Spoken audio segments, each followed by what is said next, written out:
Assalamualaikum warahmatullahi wabarakatuh. Innal hamdalillah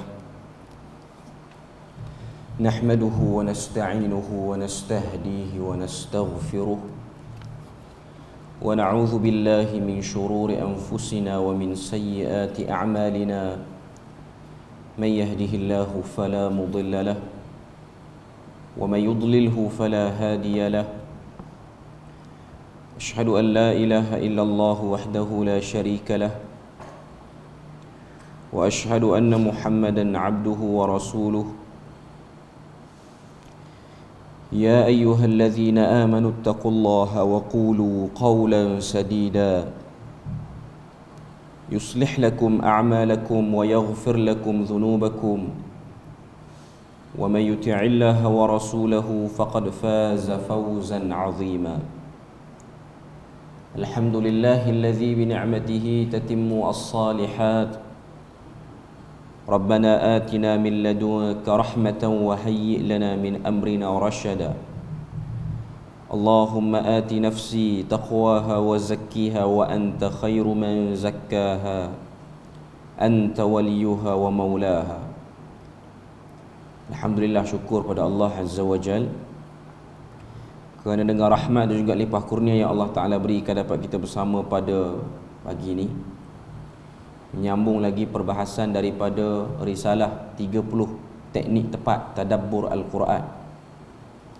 Dan insya-Allah pagi ini kita akan sambung pada bab dalil-dalil berkaitan dengan tadabbur Al-Quran, iaitu dalil-dalil daripada hadis. Kita tengok pada muka surat yang ke-43. Tengok muka surat yang ke-43, penulis dia datangkan beberapa hadis, yang mana hadis ni menjadi dalil tentang interaksi golongan awal dengan Al-Quran. Jadi kita tengok yang pertama ialah hadis yang diriwayatkan oleh Imam Muslim daripada Huzaifah ibnul Yaman radhiyallahu anhu berkata, yaqra'u mutarassila idza marra bi ayatin fiha tasbihun sabbaha wa idza marra bi su'alin sa'ala wa idza marra bi ta'awudhin ta'awwadha. Maksud dia, Rasulullah membaca surah yang panjang. Yaqra'u mutarassila, maksudnya surah yang panjang. Ketika mana qiyam tu ianya menyebabkan lama tempohnya, ataupun kalau bukan dalam salat, ianya ialah bacaan yang agak panjang Nabi ambil. Maknanya tanpa dalam salat pun Nabi akan ambil bacaan yang agak panjang. Apabila baginda melalui ayat berbentuk pujian, idza marra bi ayatin fiha tasbihun sabbaha, ayat-ayat yang berbentuk pujian, dalam terjemahan tu dia ada kesilapan tu. Wa idza marra bi ayatin, dia tertinggal satu bahagian pada hadis tu. Wa idza marra bi ayatin fiha tahmid, apabila Nabi lalu pada ayat yang adanya pujian, maka Nabi akan memuji Allah Ta'ala. Kemudian baru apabila lalu daripada ayat yang ada tasbih, Nabi akan tasbih. Wa idza marra bi su'alin sa'ala, apabila Nabi lalu pada ayat yang ada arahan untuk berdoa, maka Nabi akan berdoa. Apabila lalu pada ayat melalui ayat memohon perlindungan, maka Nabi akan minta perlindungan. Yang tu pada muka surat yang ke-43. Imam An-Nawawi menyatakan bahawa disunatkan melakukan perkara-perkara ini bagi setiap yang membaca Al-Quran dan selainnya. Dan mazhab kami, iaitu mazhab Asy-Syafi'i, disunnahkan untuk imam, makmum dan mereka yang salat sendirian untuk melakukannya. Maknanya bila mana salat, baca ayat-ayat yang ada tasbih, berhenti sekejap untuk tasbih secara individu dalam salat berjemaah. Ataupun bila mana lalu pada ayat-ayat yang ada doa, kita boleh berdoa dalam qiyam. Dalam salat ni yang tak dibenarkan berdoa ialah dalam rukuk saja. Dalam sujud kita boleh. Biasanya 3 itulah, qiyam dan sujud. Orang tak berdoa dalam keadaan duduk antara dua sujud ataupun berdoa di antara i'tidal. Cuma rukuk ada larangan yang khusus. Rokok ni dia ada larangan yang khusus daripada Nabi. Tidak ada benda yang kita boleh buat dalam rokok melainkan tasbih sahaja. Memperbanyakkan tasbih itu tidak dilarang dalam rokok. Okay. Jadi bila mana satu orang tu dia salat dan dia baca, maka dia perlu melakukan seperti mana yang Nabi buat ni, iaitu lalu ayat tasbih kena tasbih, lalu ayat yang ada permohonan kita ambil masa untuk berdoa, lalu ayat yang ada unsur perlindungan kita berhenti sekejap untuk berlindung. Tasbih tu paling-paling basic ialah subhanallah. Doa tu apa-apa saja doa, dan yang paling banyak diucapkan oleh Nabi ialah Rabbana atina fid dunya hasanah wa fil akhirati hasanah wa qina azabannar. Ini riwayat daripada Anas bin Malik. Dan bila mana lalu pada ayat-ayat mohon perlindungan, minta perlindungan pada Allah Taala, a'udzubillahi minasyaitonir rajim. Itu ialah seminimum permintaan yang boleh dibuat waktu membaca Al-Quran, dan lalu pada ayat-ayat seperti ini sama ada dalam salat ataupun di luar salat. Yang kedua daripada Abdullah bin Mas'ud radhiyallahu anhu berkata, "Kana ar-rajulu minna idza ta'allama 10 ayatin lam yujawizhunna hatta ya'rifa ma'aniyahun wal 'amala bihin." Ini nak tunjuk pada kita tentang bagaimana orang-orang yang terdahulu bila mana mereka ni berinteraksi dengan Quran, mereka tidak kalut, mereka tidak gopoh. Salah seorang di antara kami apabila mempelajari 10 ayat, maka dia tidak akan beralih kepada ayat yang lain sehingga mengetahui makna-makna dan mengamalkannya. Ini satu benda yang sukar untuk dilakukan pada zaman yang penuh komitmen ni, sebab orang semua buat kerja laju, termasuklah baca Quran pun, sehingga tidak menghiraukan makna daripada apa yang dia baca. Maksudnya dia baca sahaja, hanya mengambil pahala atas angin, iaitu pahala menyebut huruf itu, tapi tak mau ambil pahala memahami ataupun bertindak sebagai satu orang yang baca Quran pada posisi yang betul, iaitu baca, faham dan juga cuba untuk mengamalkan apa-apa yang ada dalam ayat itu, sama ada suruhan ataupun larangan. Jadi itu ialah petunjuk kepada kita interaksi orang-orang terdahulu. Mungkin kerana zaman dulu ni dia tak sibuk macam sekarang, komitmen dia kurang, benda-benda yang ada pada zaman dulu ni dia tak rumit, tak renyah macam sekarang, menyebabkan masa dia orang banyak untuk berinteraksi dengan Al-Quran. Cuma saya nak katanya, benda-benda yang rumit zaman sekarang, yang renyah apa semua ni, itu ialah buatan kita sendiri, dan ia bukan menjadi prioriti, tapi kadang-kadang terpaksa buat kerana sebab perlu untuk buat benda tu, tapi hakikatnya dia bukan benda yang mendesak, tapi dah ramai orang buat, maka terpaksa buat. Maka terpaksalah kita berada padanya sekali. Muka surat yang ke-44 daripada Abdullah, iaitu Abdullah bin Amr radhiyallahu anhuma berkata, Rasulullah sallallahu alaihi wasallam bersabda, "La yafqahu man qara'a al-Qur'ana fi aqalla min 3." Tidak akan memahami mereka yang membaca Al-Quran, iaitu yang baca habis Quran, khatam, kurang daripada 3 hari. Siapa-siapa yang baca Quran kurang daripada 3 hari, Nabi kata la yafqah. Ini hadis yang diriwayatkan oleh Ibnu Hibban. Nak tunjuk pada kita, perbuatan terlalu gopoh itu akan menatijahkan orang tu tak akan dapat apa-apa manfaat. Dia sederhanalah, tak terlalu lambat dan juga tak terlalu cepat. Ini ialah hadis teguran Nabi kepada Abdullah bin Amr bin Al-As ketika mana dia menjadikan amalan baca Quran, tiap-tiap hari dia mesti khatam habis. Bukan khatam surah, khatam Quran keseluruhannya habis. Jadi itu ialah benda yang dilarang oleh Nabi. Bukan larang bermaksud haram sini. Cuma Nabi nak beritahu yang terbaiknya bersederhanalah. Ada orang memang dia mampu, tak dinafikan. Ada orang seperti itu, dia boleh khatam Quran keseluruhan sekali, sehari sekali ni. Ada orang boleh. Zaman sekarang ni pun, ini bukan cerita zaman awal dulu, zaman kita pun ada orang yang berinteraksi dengan Quran dan dia boleh. Tapi yang saya tanyalah, hakikatnya ada part-part yang bila mana dia baca tu, dia baca je lah. Dia tak boleh, tak sempat nak ambil masa faham sikit ataupun menikmati sikit ayat tu dengan cuba merenungi maknanya. Kadang-kadang ada setengah tempat taklah keseluruhan tu dia tak sempat semua, cuma ada keadaan dia tak sempat. Jadi itu normal, benar seperti mana yang disebut oleh Nabi. Nabi kata orang yang baca Quran khatam kurang pada 3 hari, la yafqah, dia tidak akan mampu untuk mengoptimumkan fokus dia pada semua ayat. Itu maksud dia. Amalan para salafus salih radhiyallahu anhu.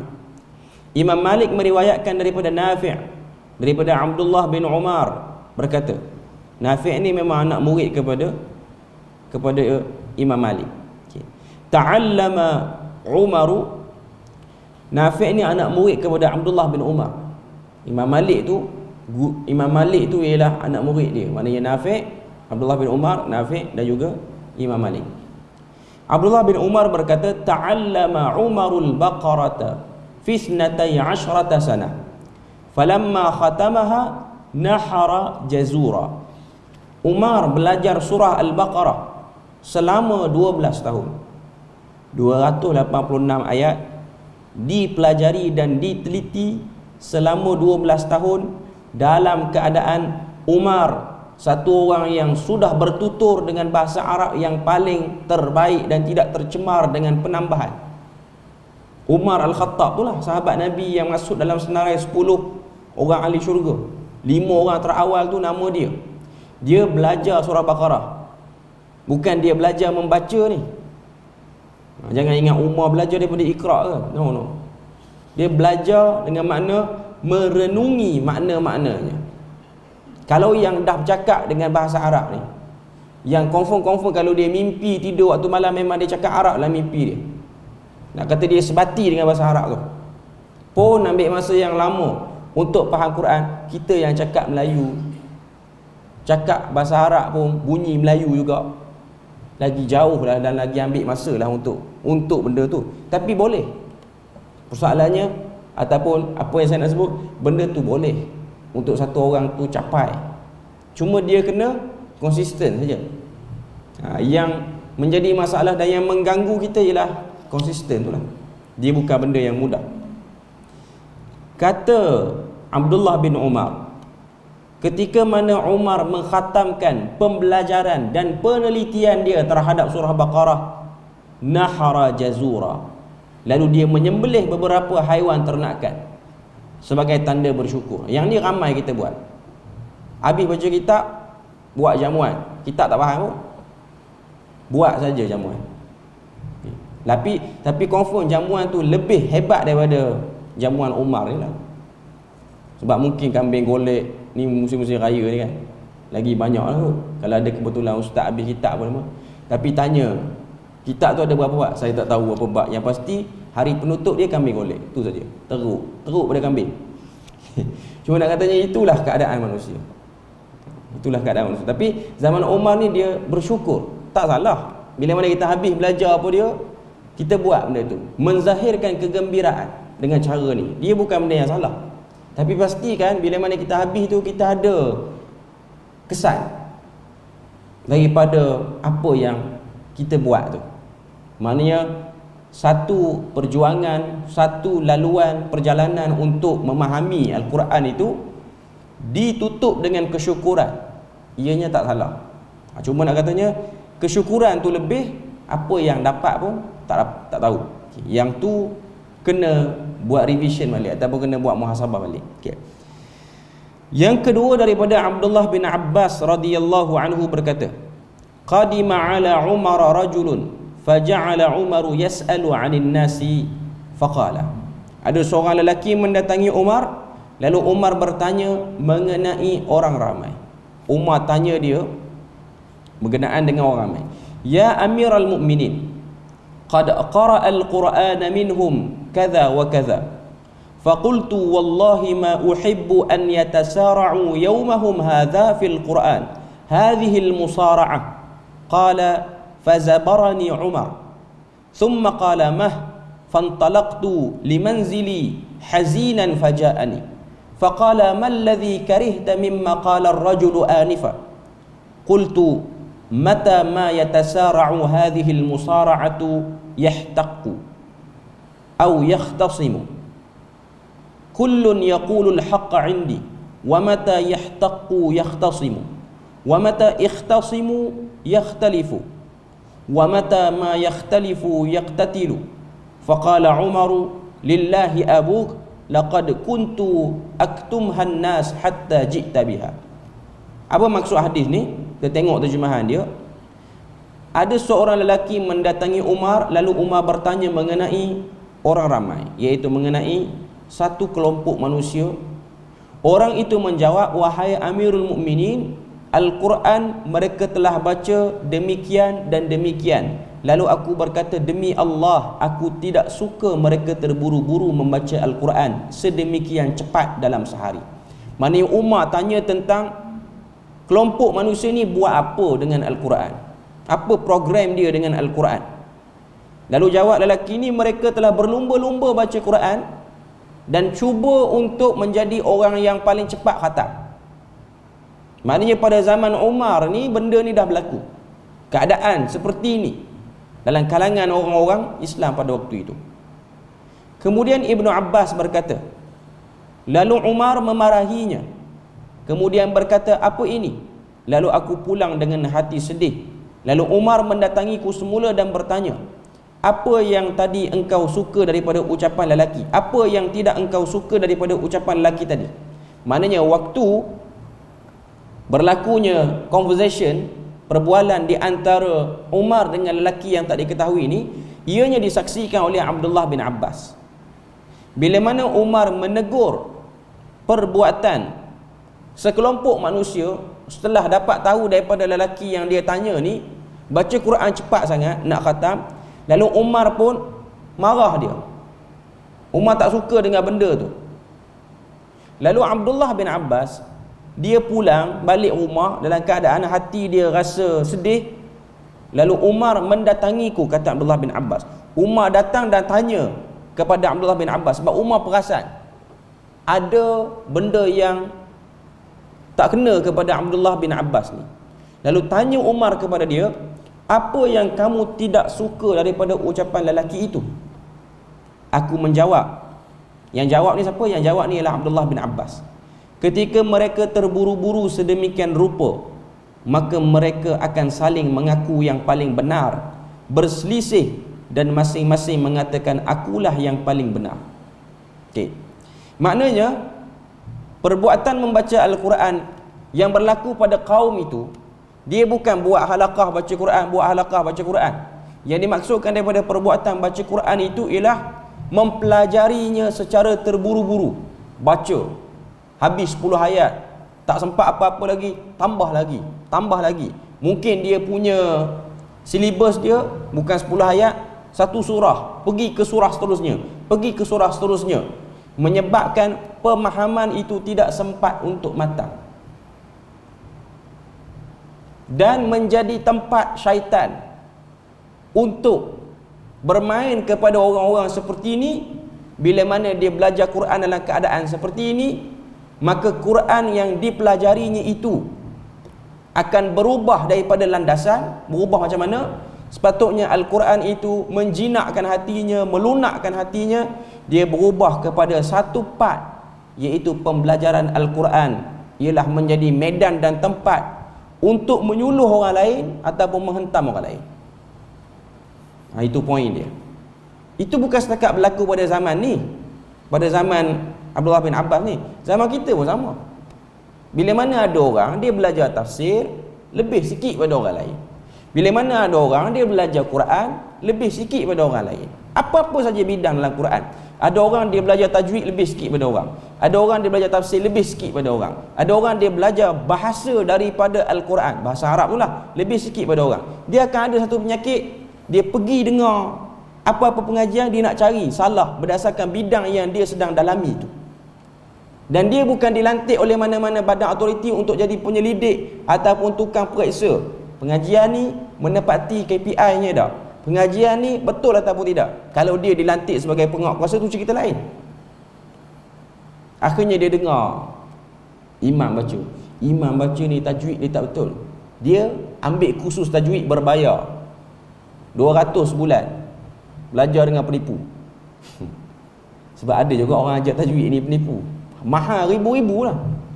Sedangkan apa yang dia ajar tu penuh problem. Kalau saya sebut tuan-tuan kenal, tapi pernah ada isu lah, tapi bukan di tempat kita lah, di tempat lain, di Malaysia juga. Dan dia ni banyak buat kontroversi dalam Quran, bukan kontroversi dalam ilmu-ilmu lain, dalam Quran, sehingga ditegur oleh pakar-pakar Quran lain di Malaysia ni. Pertama, dia buat pandai pada benda yang dia tak pandai. Kedua, dakwaan memiliki sijil-sijil bacaan dengan syekh-syekh qurra yang hebat di dunia. Yang ketiga, bayaran yang tak masuk akal, 7,000. Saya tengok package dia tu 5,000 ke atas tak lari. Maknanya dia buat kelas 2 kali, cukup down payment untuk beli rumah baru. Macam tu lah saya nak sebut. Tapi ramai orang minat tau. Ramai orang minat. Okay. Menyebabkan orang yang ikut kelas dia merasa terpaling pandai. Sebab dia dah invest dengan bacaan yang banyak, dengan bayaran yang banyak. Ini berlaku pada zaman Abdullah bin Abbas. Abdullah bin Abbas kata, ketika mereka terburu-buru sedemikian rupa, maka mereka akan saling mengaku yang paling benar, berselisih dan saling mengatakan akulah yang paling benar. Sebab mereka masing-masing berada pada posisi nak merasakan diri mereka lah yang paling faham Quran, ataupun yang paling mendalami Quran. Ketika mereka saling mengaku sebagai yang paling benar, maka mereka akan berselisih. Ketika mereka berselisih, maka mereka berbeza-beza. Dan ketika mereka berbeza-beza pendapat, maka mereka saling memerangi. Ini kebimbangan daripada Abdullah bin Abbas. Yang menyebabkan berlaku tumpah darah ni ialah kedua-dua kelompok pembaca Al-Quran. Macam yang berlaku pada zaman Ali bin Abi Talib menjadi khalifah. Kelompok yang menentang Ali ialah mereka daripada kalangan pembaca Al-Quran yang terbaik pada zaman Umar. Salah seorangnya Abdullah bin Muljam, Abdul Rahman bin Muljam. Dia yang membunuh Ali bin Abi Talib. Cuma nak katanya pada zaman Umar, good reader, sebaik-baik pembaca Al-Quran. Qurra kita sebut. Tapi dengan Quran yang dia baca, dengan endorsement yang diberikan oleh Umar terhadap diri dia sebagai orang yang mahir baca Quran, apa jadi? Dia membunuh Ali bin Abi Talib atas syiar ayat Quran yang dia salah faham. Dia salah faham ayat tu. Dia rasa dia berada pada pihak yang benar, dia bunuh Ali bin Abi Talib. Waktu orang tanya dia, gamak kamu bunuh ni menantu Nabi ni orang dekat dengan Nabi. Tak, aku bunuh ni kerana aku faham satu bahagian pada Quran. Maknanya nak sebut pada kita bahawasanya Quran ni tak kena gaya, dia angkat kesombongan orang tu dan keegoan orang tu. Sebab tu dalam hadis Nabi sebut, Quran menjadi hujah kepada orang tu, bukan Quran tu hujah dia depan Tuhan. Maknanya Quran akan backup dia depan Tuhan, tapi Quran tu yang akan makin membenamkan dia, melayakkan dia sebagai ahli neraka. Itu maknanya pada zaman Abdullah bin Abbas ni, dia bimbang tengok orang kalut belajar Quran sangat ni. Sebab nanti akan keluar pada satu masa yang terdekat selepas daripada berlakunya benda macam ni, akan ada kelompok ni dia akan rasa dia paling tepat, kelompok ni dia akan rasa dia yang paling betul.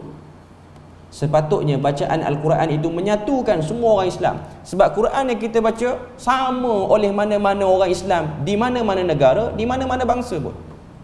Cuma mungkin kita beza pada qiraatnya sajalah, mungkin. Tapi masih lagi membahaskan ayat yang sama dengan maksud yang sama.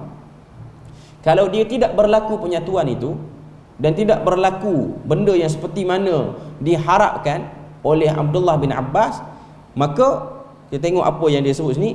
Lalu Umar berkata, demi Allah, tadi aku merahsiakannya daripada orang ramai, lalu engkau menyampaikannya. Maksudnya apa? Maksudnya waktu Umar marah lelaki itu, Umar setakat marah. Umar tak kata, baca Quran macam tu, nanti kamu akan bergaduh sama satu lain, antara satu sama lain. Kamu akan bergaduh. Umar cuma kata, apa baca macam tu? Baca bagi sederhana sikit, ataupun belajar Quran tu bagi ada satu sekuen yang tak melampau, satu susunan yang tidak berlakunya kemelampauan padanya. Sebab pada waktu ini bacaan Al-Quran telah berubah menjadi bacaan menyuluh orang, bukan menyuluh diri. Ini pada zaman sahabat. Pada zaman kita ni lagi lah. Sebab tu kita akan tengok hatta negara kita pun mengalami fasa-fasa bila mana ayat-ayat Al-Quran telah dijadikan sebagai bahan untuk membenarkan kumpulan sendiri dan menyalahkan kumpulan orang lain.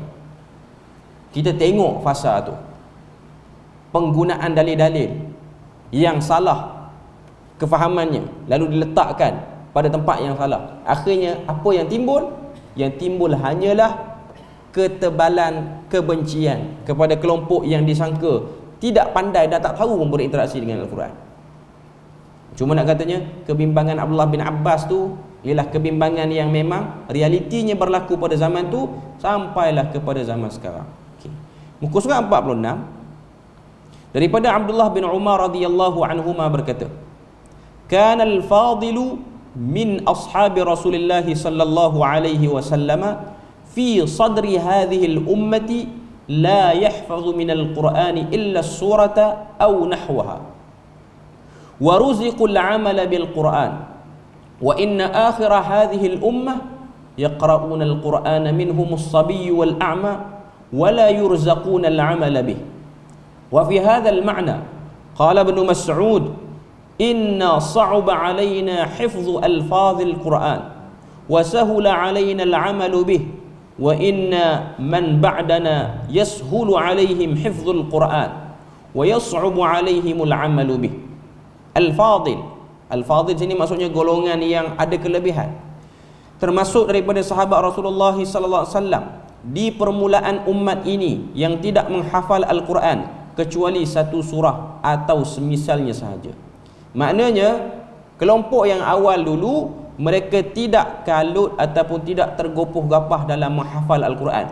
Bukan maknanya dia orang tak hafal langsung, tapi waktu dia orang mengambil pelajaran pada Al-Quran, dia tidak ambil dengan cara tergopoh-gapah. Sebab bila mana kita packkan Al-Quran itu sekaligus banyak untuk dipelajari, dia akan memenatkan dan dia akan menyebabkan kemungkinan berlaku salah faham daripada pembelajaran yang sedang dialami ataupun dijalani itu. Okay. Kemudian apa lagi kata Abdullah bin Umar? Dia kata waruziqul amala bil Quran. Namun generasi ini dianugerahi mudah dan ringan untuk beramal dengan Al-Quran. Walaupun mereka tu belajar Quran tak banyak, tapi kesan daripada pembelajaran tu nampak. Sesungguhnya generasi terakhir daripada umat ini suka membaca Al-Quran, termasuk anak kecil dan orang buta, tetapi mereka tidak dianugerahkan pengamalannya. Ini ialah kata-kata Abdullah bin Umar, menunjukkan kepada kita kata-kata dia ni futuh, pembukaan daripada Allah Ta'ala, ataupun kita sebut sebagai ilham yang Tuhan beri untuk dia sebut benda ni, dan dia cuba menggambarkan generasi akan datang bagaimana mereka berinteraksi dengan Al-Quran.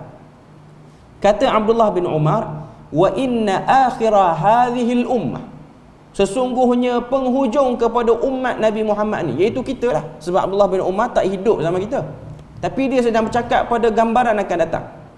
Yaqra'una al-Qur'ana minhumus sabi, yang membaca Al-Quran itu daripada kalangan anak-anak kecil. Realitinya memang berlaku pun sekarang. Kita rasa hebat kalau ada budak-budak yang boleh baca Quran dengan baik, ingat surah-surah tertentu daripada Al-Quran, kita bangga dengannya. Tak salah pun benda tu. Wal a'ma, dan orang-orang yang buta pun fasih bacaannya terhadap Al-Quran. Wala yurzaquna al-amala bihi, tetapi yang bahayanya terhalang daripada beramal dengan Quran. Ramai orang baca Quran, tapi pengamalan itu tidak membumi. Bahkan yang membaca termasuk daripada kalangan yang menghilangkan kesan Quran dalam hidupnya. Ini realiti. Sebab tu saya pernah sebut dah sebelum ni, bagaimana ada di kalangan orang-orang yang menghafal Al-Quran zaman sekarang, luarannya tidak menggambarkan dia orang yang hafal Quran. Orang hafal Quran zaman Nabi dengan orang hafal Quran zaman sekarang jauh beza. Perbezaan yang sangat ketara. Bahkan hadimuddin, penghancur kepada agama itu ialah daripada kalangan yang hafal Quran pada zaman sekarang. Pembawa fitnah kepada agama itu ialah daripada kalangan yang hafal Quran. Ini ialah bahagian daripada ilham Abdullah bin Umar. Dia ada rasa tak sedap dengan umat ni, walaupun satu zaman nanti Quran akan lebih mudah untuk dibaca, dipelajari. Zaman kita ni mudah. Zaman kita ni Quran dicetak dengan cukup banyak, bukan setakat dalam bentuk cetakan, bahkan dalam bentuk perisian pun ada Quran. Maknanya kita boleh akses Quran di mana-mana tempat, di mana-mana kawasan, tidak susah seperti dulu. Tapi kesannya pembacaan, tinggal pembacaan, terhalang daripada pengamalan. Wa fi hadzal ma'na qala Ibn Mas'ud.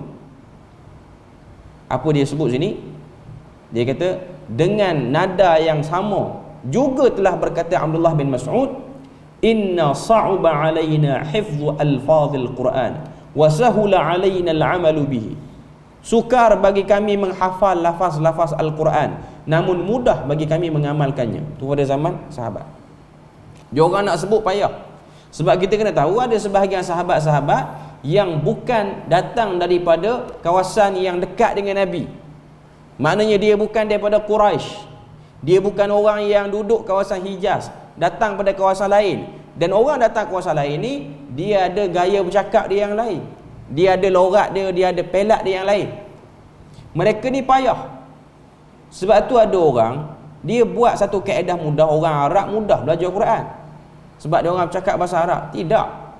Pengalaman saya sendiri, saya tengok orang Arab teruk bacaan Quran dia. Tanpa menafikan ada orang Arab yang bagus baca Al-Quran. Dia macam kita lah orang Melayu. Ada orang yang okey baca Al-Quran, ada orang yang tak okey baca Al-Quran dia.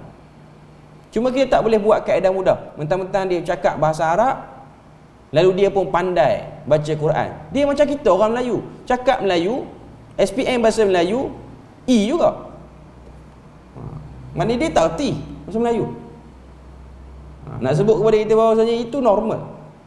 Pada zaman Nabi ni ada sebahagian orang-orang yang datang, dia baca Quran tu penat. Sebab itulah ada hadis Nabi kata, waman yuta'tin, sesiapa yang, orang kata apa, yuta'tin ni maksudnya merangkak-rangkak, wa huwa alaihi syaq, waktu dia sebut tu payah bacaan Quran dia, falahu ajran, maka baginya 2 pahala. Takkan Nabi sebut saja dalam keadaan semua orang fasih yang datang jumpa Nabi ni, semua orang yang fasih, tak keluarlah hadis tu. Tapi dengan sebab ada sahabat-sahabat yang memang merangkak baca Quran dia, memang macam orang nak belajar Iqra' pun ada. Sebab itulah Nabi memberi semangat kepada mereka belajar bagi fasih, sehingga kamu dapat sebut huruf tu, bacaan tu dengan baik. Semoga kamu dapat faham maknanya, kamu merasai keringanan emosi waktu mana membaca dan mengalunkan ayat tu, dan yang paling penting keringanan jasad dan juga keringanan badan spiritual kita ni untuk mengamalkan ayat tu. Yang tu paling besar. Kata Abdullah bin Mas'ud, sukar bagi kami menghafal lafaz-lafaz Al-Quran, namun mudah bagi kami mengamalkannya. Wa inna man ba'dana yashulu alaihim hifzul Quran wa yas'ubu alaihim al-amalu bihi. Kata Abdullah bin Mas'ud, dan generasi yang selepas daripada kami mudah untuk mereka menghafal Quran. Zaman kita ni lah. Sebab tu kalau tuan-tuan tengok sekolah-sekolah yang ada program hafal Quran ni, dia boleh buat target. Setahun kita akan keluarkan 100 orang penghafal Quran, khatam habis. Tapi dia tak boleh buat target setahun kita akan keluarkan 100 orang pengamal Al-Quran. Yang ni tak boleh. Sebab yang buat target pun tak amal. Dia bukan benda mudah. Ni saya cakap umum dah, hatta saya sendiri pun, sebab saya pun hafal Quran juga. Cuma saya nak katanya, pandangan para sahabat, walaupun dia tak duduk zaman kita ni, tapi dia merasakan satu masa lagi Quran akan berlaku dalam suasana seperti itu, iaitu bacaannya dirakyatkan, pengamalannya dirajakan. Sebab raja ni jarang turun. Tuan faham apa saya sebut? Bacaan dia dirakyatkan, semua orang boleh dengar bacaan Al-Quran, tapi pengamalan tu jarang-jarang nak jumpa. Dia macam raja dah, nak jumpa payah. Nak jumpa orang yang amal betul Quran, payah. Tapi orang baca Quran pandai. Yang curi duit orang pun baca Quran lancar lagi daripada orang lain. Cuma nak katanya, itulah realiti yang kita boleh tengok. Kata-kata ni diucapkan pada zaman tak ada KLCC, KLIA pun tak ada lagi. Pada zaman moden tak ada kemodenan apa lagi. Pada zaman masih lagi Al-Quran itu ditulis di atas kertas-kertas yang kasar, kepingan-kepingan yang kasar. Quran ditulis dengan cara seperti itu dan dibacakan dengan cara seperti itu. Tapi entah kenapa Tuhan jadikan firasat sahabat ni dia sebut perkataan tu. Dia kata nanti sampai tu zaman orang hafal Quran mudah, tapi orang amal payah. Macam saya sebut tadi lah, penghafal Al-Quran itu sendiri yang telah melakukan runtuhan kepada agama tu. Kita akan tengok waktu tu, dan kita dah tengok pun dengan mata kita sekarang. Mana yang nak sebut pada kita, walaupun satu orang tu dia pandai baca bukan satu KPI yang menunjukkan dia sudah selamat, indikator yang menunjukkan dia dah selamat dah daripada fitnah dunia, dia dah selamat dah daripada jatuh kepada benda-benda yang tak betul. Belum lagi. Sebab di sana mungkin ada orang yang baca Quran merangkak-rangkak, dari segi terselamatnya dia daripada fitnah dunia, lagi banyak dia terselamat berbanding orang yang baca lancar. Ini benda dan perkara yang perlu dibimbangkan. Maknanya nak tunjuk pada kita, masing-masing jaga diri masing-masing. Sebagai seorang Muslim, kita kena tengok kadar kita. Tuhan bagi kita baca Quran lagi lancar, tengok Tuhan bagi kita ringan tak tubuh badan untuk mengamalkannya. Ada orang lancar saja tapi berat untuk mengamalkannya. Masa ada sikit lagi, saya ambil dah sikit 1, 2, 3 daripada sebab-sebab yang menghalang tadabbur Al-Quran. Terdapat banyak sebab yang boleh menghalang dan menjauhkan seseorang daripada mentadabbur ayat-ayat Allah. Yang pertama, wujud penyakit hati yang perlu dirawat dengan segera. Penyakit riak, hasad dengki, ujub dan selainnya merupakan penyakit hati yang menghijab serta menghalang hati daripada mentadabbur ayat-ayat Allah. Penyakit hati ni umum. Nak tunjuk pada kita, kita ni perlu jaga hati kita, hati sanubari yang dimaksudkan. Firman Allah Ta'ala, wa thiyabaka fatahhir, dan pakaianmu hendaklah engkau bersihkan. Thiyabak, pakaian luar. Okay. Berdasarkan ayat ni nak cerita kepada kita tentang arahan kepada Nabi, bila mana kamu nak pergi berdakwah, pakai pakaian yang bersih. Pakaian di sini para ulama tafsir sebut, pertama pakaian luar, iaitu baju yang kita pakai ni lah, bersih, supaya orang nampak pembawa dakwah ni orang yang bersih, bukan pembawa dakwah ni orang yang selekeh, orang yang bersih, orang yang tersusun, orang yang kemas. Itu yang pertama. Yang kedua, pakaian yang dimaksudkan sini ialah perbuatan luaran, percakapan, susunan bahasa yang baik. Itu menunjukkan kepada bersihnya dalam sehingga memancar keluar. Sebab tu sangat pelik dan sangat tidak berada pada titik temu yang pasti. Satu orang yang mulutnya mudah mengeluarkan perkataan yang buruk untuk kita kata dia orang yang baik. Orang kita ataupun kebanyakan orang, dia faham orang ni walaupun mulut dia macam tu tapi dia baik. Tak betul. Hakikatnya tak betul. Sebab ia dinafikan oleh banyak tempat dalam Al-Quran dan juga dinafikan oleh Nabi SAW sendiri. Satu orang yang dalaman dia elok, luaran dia pun elok, termasuklah percakapan dia. Tak mudah untuk dia mengeluarkan kata-kata kesat, tak mudah dia mencaci maki orang ataupun bercakap benda-benda yang tiada manfaat. Melainkan orang seperti ini pasti akan dikalahkan ataupun akan dijatuhkan. Ini benda yang kita boleh tengok. Sebab itulah orang yang tambah-tambah orang yang berceramah. Orang yang berceramah, kalau dia mula cuba nak normalizekan kata-kata kesat, cerita-cerita dongeng, cerita-cerita yang tak masuk akal, dia tak akan tahan lama, melainkan pasti akan dijatuhkan. Sama ada yang jatuhkan tu ialah orang lain yang buat penerangan, maknanya orang yang sama taraf penceramah dengan dia, ataupun pendengarnya sendiri sudah mulai bosan dengan kata-kata kesat itu. Sebab manusia ni dia tak akan tenang. Dia si yang mengeluarkan kata-kata kesat itu, orang yang cakap benda tak elok ni, kalau orang lemparkan kata-kata kesat ke dia pun, dia tak selesa. Walaupun dia kata saya tak ada masalah orang kata pun sebab saya pun macam tu. No. Itu ialah cakap-cakap yang untuk tutup rasa sakit waktu orang hina depan-depan. Manusia bila mana dia kena hina depan-depan, terdiam dia. Tuan-tuan tengoklah dalam sirah Al-Walid bin Mughirah, Al-As bin Wa'id. Ni orang-orang yang fikir hari-hari macam mana nak caci maki Nabi. Sekali Quran turun cacian pada dia, diam tak kata apa. Walaupun dia tu kaki caci maki orang. Tak boleh tahan. Maknanya orang yang suka caci maki orang, dia pun tak mampu untuk menahan satu tuduhan caci maki. Tambah dia bukan caci maki, ialah pendedahan skandal yang jelas. Sebab tu ada orang kena londeh, mengaku ada datuk tapi tak ada datuk, kena londeh, diam tak kata apa, masuk hospital kerana benda macam tu. Ni saya sebut contoh je lah, tuan-tuan tak payah carilah siapa orang tu. Cuma nak katanya ialah ada orang tapi dia cakap merata, cabar orang tu, cabar orang ni, juah lah istilah kita ni, juah. Nak sebut pada kita, mustahil sama sekali untuk satu orang yang seperti ni untuk Quran masuk dalam hati dia. Itu ialah sebab-sebab yang menyebab terhalangnya tadabbur Al-Quran daripada diri dia.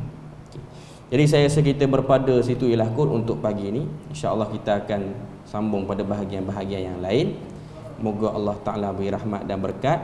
Subhanakallahumma wa bihamdik asyhadu an la ilaha illa anta wa astaghfiruka wa atubu ilaik.